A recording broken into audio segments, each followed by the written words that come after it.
Il est 7h50. Notre équipe termine de fixer une balise GPS sur une boîte de céréales en carton afin de la suivre pendant toutes les étapes de tri et de recyclage. La balise est fixée sur la boîte en carton. Elle est ensuite déposée dans le bac de tri. Les rippers récupèrent les emballages triés et embarquent notre boîte. Ils poursuivent leur tournée. Une fois leur collecte terminée, ils se dirigent vers le centre de tri, à 15 km de là. Grâce à notre balise, nous la suivons à la trace. Le camion arrive dans le centre de tri. Les emballages collectés sont pesés, puis déchargés.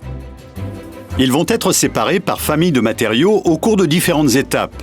Le tri mécanique, optique et manuel. C'est comme cela que les erreurs de tri sont progressivement éliminées. Les différents emballages recyclables sont ensuite regroupés entre eux. Les emballages en papier-carton sont compactés, puis rassemblés en balles de près d'1 tonne. L'étape de tri est terminée. Direction l'usine de recyclage papetière. Après le contrôle, les balles sont déposées sur un convoyeur pour être déversées dans un gros mixeur, le pulpeur.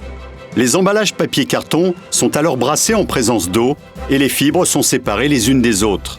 Ensuite, les éléments indésirables comme les colles, les vernis et les agrafes sont éliminés. C'est l'étape d'épuration. La pâte recyclée est prête à l'emploi. Elle est alors acheminée sur la machine à papier.